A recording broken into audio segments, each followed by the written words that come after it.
There is a profound, often overlooked reason why sharing your deepest aspirations can actually sabotage them, stealing your momentum before you even take the first step. This isn't about superstition or bad luck. It's rooted deeply in human psychology and the very wiring of our brains. We are conditioned to seek validation, to crave the nod of approval, and when we announce our big, audacious goals to the world, we often get a powerful hit of exactly that validation. It feels good, it feels like progress, and that, right there, is the trap. Your brain, in its fascinating efficiency, often mistakes the act of verbalizing a goal and receiving social praise for actually achieving that goal. It releases the same feel-good chemicals, the same sense of accomplishment, long before any real work has been done. The emotional reward is delivered prematurely, and what happens when you've already felt the satisfaction of reaching the summit, even if only in conversation? The internal pressure, the burning desire to chase that feeling through tangible effort, dissipates, leaving you with less drive than when you started. You've essentially tricked yourself into thinking the race is partly run, when in reality, you haven't even tied your shoes. Think about it. You've just sketched out this incredible business idea, or you've committed to running a marathon, or you've decided to finally write that novel that's been swirling in your head for years. The excitement is electric. You tell a friend, then another, maybe post something vague but aspirational online, and the responses flood in. That's amazing! You can totally do it? I knew you had it in you. Each one is a little burst of dopamine, a confirmation that you're on the right track, that you're a person capable of great things. It feels like you've accomplished something significant simply by articulating the vision. But here's the critical distinction: this is dopamine from social validation, not from the earned progress.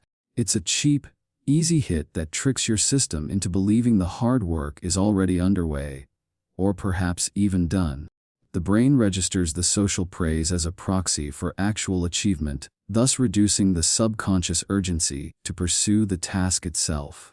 Why push yourself through the grueling, unglamorous stages of creation or training when you've already reaped some of the emotional benefits of success? This phenomenon has a name in psychology: social reality.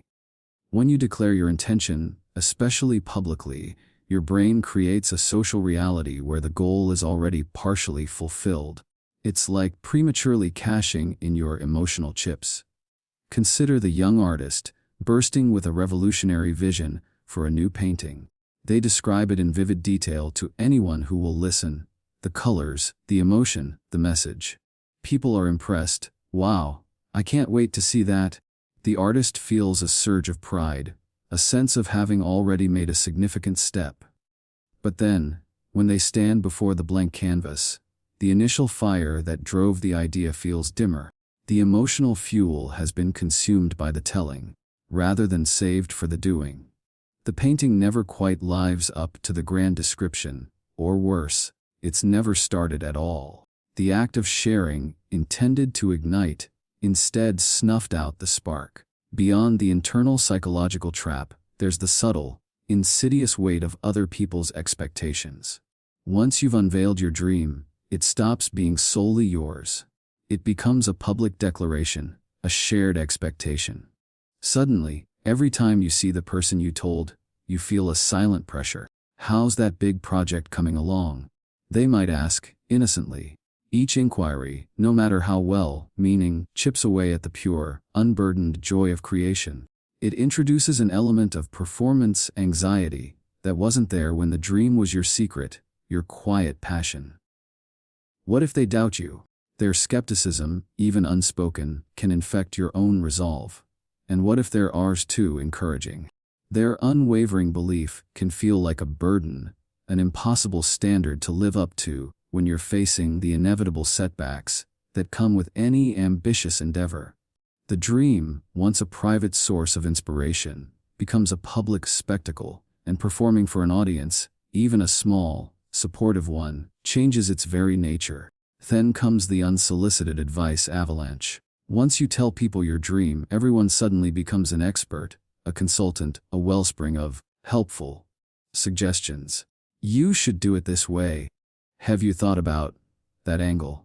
My cousin tried something similar. It didn't work because of X, Y, and Z. While some advice can genuinely be valuable, the sheer volume and often contradictory nature of it can be overwhelming. It forces you to spend precious mental energy filtering, justifying, or simply deflecting. This intellectual and emotional labor diverts your focus from the actual work. Instead of brainstorming solutions for your own unique challenges, you're busy defending your approach or trying to integrate 20 different perspectives into a singular vision. This external noise drowns out your own intuition, the quiet inner voice that truly knows the path forward for your specific dream. Your dream needs focused attention, not a constant stream of external input that dilutes its essence. And what about the sheer terror of potential failure, amplified 100-fold? When your dream is a secret, failure is a private affair. You can pivot, adjust, or even abandon it without public scrutiny or embarrassment. But once you've announced it, the stakes skyrocket. What if I can't do it? Becomes, what if everyone I told sees me fail? This fear of public judgment, of letting others down, can be paralyzing. It turns the creative process, which should be about exploration and iteration, into a high-stakes performance. Imagine a writer who declares to everyone they know that they're writing the next great American novel. The expectation alone can crush the creative spirit, making every sentence feel like a battle against public perception, rather than a natural flow of ideas. The joy of the journey is replaced by the dread of the destination's judgment. This mental burden alone can lead to procrastination, self-sabotage, or even abandoning the dream altogether, not because it wasn't possible, but because the pressure became unbearable. Every dream, especially a truly significant one, demands an immense amount of creative, emotional, and executive energy. It's a delicate seedling that needs to be nurtured in the dark, fertile soil of your own mind before it's ready to face the world. Each time you articulate it, each time you explain it, each time you defend it, you expend some of that precious energy. It's like an energy leak, siphoning off the very fuel you need for execution. The mental rehearsals of explaining your vision to others often take the place of the mental rehearsals needed for doing the work. This subtle but continuous drain can leave you feeling depleted, not energized, when it's finally time to put your shoulder to the wheel. The dream remains vibrant in conversation, but inert in action. True creative work often requires a degree of quiet internal focus, an almost meditative state, which is constantly disrupted by the need to communicate and validate your dream to others. There's a curious paradox in vulnerability when it comes to dreams. We're often taught that vulnerability is a strength, a way to connect and be authentic. And in many contexts, it absolutely is. But with nascent dreams, premature vulnerability can be a weakness. A dream, in its infancy, is fragile. It's an unformed potential, a whispered possibility. Exposing it too soon, before it has developed sufficient internal strength and resilience, is like pulling a plant out of the ground to show everyone its roots, before it has even started to sprout. It can damage it, expose it to harsh elements it's not yet ready for. The strength of a dream often comes from its quiet cultivation, from the sustained, solitary effort of bringing it into being, one small, deliberate step at a time. This protected incubation period allows the dream to solidify, to find its own unique shape and form, away from the shaping hands of external opinions. Throughout history and across cultures, there's a recurring theme: the power of keeping important intentions private. From ancient spiritual traditions that emphasize guarding one's intentions from evil eye or negative energy, to modern successful entrepreneurs who built empires in stealth, there's a wisdom in the silence. Some cultures believe that speaking of a goal before it is achieved dissipates its energy, making it less likely to manifest. This isn't just superstition, It's an intuitive understanding of the psychological mechanisms we've been discussing. It's about respecting the sacred space of creation. Your dream is a manifestation of your deepest self, a piece of your soul you're trying to bring into the material world. It deserves to be treated with reverence, protected from premature exposure, much like a precious secret. This protective silence allows the dream to mature, undisturbed by the anxieties and projections of the outside world. Contrast this with the quiet grind. Think of the inventor toiling in their garage for years, the writer crafting their manuscript in obscurity, the athlete training tirelessly away from the spotlight. Their focus isn't on public acclaim but on the meticulous, often mundane process of bringing their vision to life. The satisfaction comes from the small, uncelebrated victories. A line of code that finally works, a chapter that flows perfectly, an incremental improvement in technique. When they finally reveal their work, the impact is immense, not because of prior hype, but because of the tangible, undeniable reality of their achievement. The joy of the personal journey, the quiet unfolding of potential, is a profound and sustaining force that is often compromised when the journey becomes a public performance. The energy isn't spent talking about it, it's spent doing it. It's crucial to distinguish between a dream and a plan. Sharing a plan, especially one that requires collaboration, resources, or specific feedback on a concrete step, is often necessary and productive. I'm planning to launch this specific marketing campaign next quarter. Can you review the draft copy? Is different from, I'm going to build an entirely new kind of business that revolutionizes the way people interact with X. The latter is a grand aspiration, a dream. The former is a detailed, actionable step. It's okay to discuss concrete tasks and logistical hurdles with relevant individuals. But the overarching dream itself, the audacious vision that fuels those plans, often thrives in secrecy. It's the sacred wellspring from which all plans flow, and that wellspring needs to be protected from contamination. You can talk about the bricks you're laying, but maybe keep the architectural masterpiece you envision as a whole, close to your chest, until the walls start to rise. Now, does this mean you should never share anything with anyone? Absolutely not. There are exceptions. The key is there's who you tell, and why. A trusted mentor, a life partner who is deeply invested in your personal and professional growth, a truly objective and supportive accountability partner. These individuals can serve as sounding boards, offer practical insights, or provide genuine encouragement. But even with them, the conversation shifts from a casual announcement to a focused discussion about specific challenges, strategies, or support needs. The goal isn't to bask in premature praise, but to engage in a productive dialogue that moves you forward. The criteria for a safe confidante should be stringent. Someone whose wisdom you genuinely value, who will offer honest feedback without judgment, and who understands that their role is to support the doing, not just the dreaming. Many people argue that sharing their dreams creates a sense of accountability. If I tell everyone I'm doing it, then I have to do it, right? While this might provide a short-term burst of motivation for some, it's often a fragile form of accountability.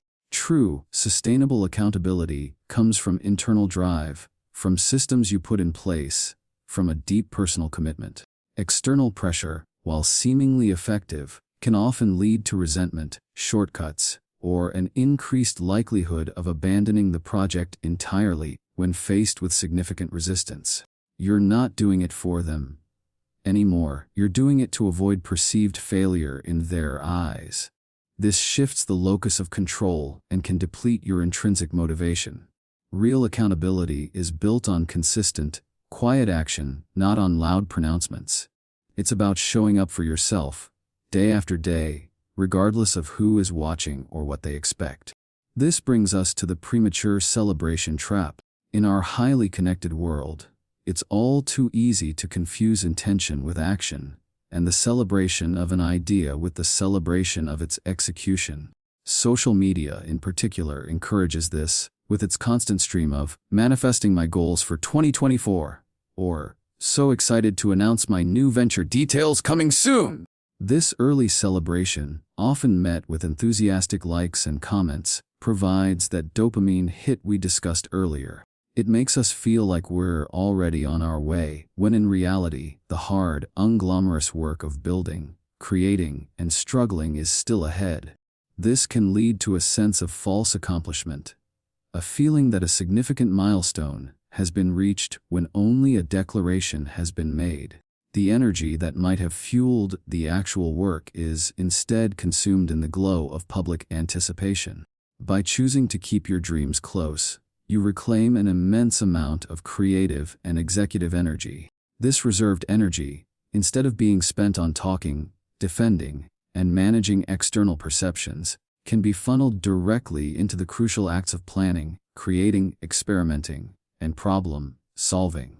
It allows your dream to mature organically, to be shaped by your own insights and efforts, rather than being molded by external pressures or premature validation. It's a powerful act of self-preservation for your ambition. It fosters a deeper, more intimate relationship with your goals, allowing them to evolve naturally as you learn and grow through the process. This kind of disciplined silence is not about being secretive, it's about being strategic, about guarding the precious, fragile beginning of something truly meaningful. The ultimate payoff of this strategic silence is profound. Imagine the profound satisfaction of unveiling a completed project, a fully realized vision, not as a breathless announcement of intention, but as a tangible, undeniable achievement. The impact is greater, the joy more authentic, because it was built in quiet dedication, fueled by intrinsic motivation, and brought forth into the world as a testament to your quiet perseverance. The applause, when it comes, is for something real, something earned, something that speaks for itself. Your dream, once a whispered hope, becomes a manifest reality, born not of public fanfare, but of private, unwavering commitment. So, the next time a big, bold dream ignites within you, consider this. Perhaps its greatest power lies not in being announced, but in being nurtured in the fertile silence of your own making, until it is strong enough to speak for itself. Guard your next big ambition. You might just surprise yourself, and everyone else, with what you quietly build.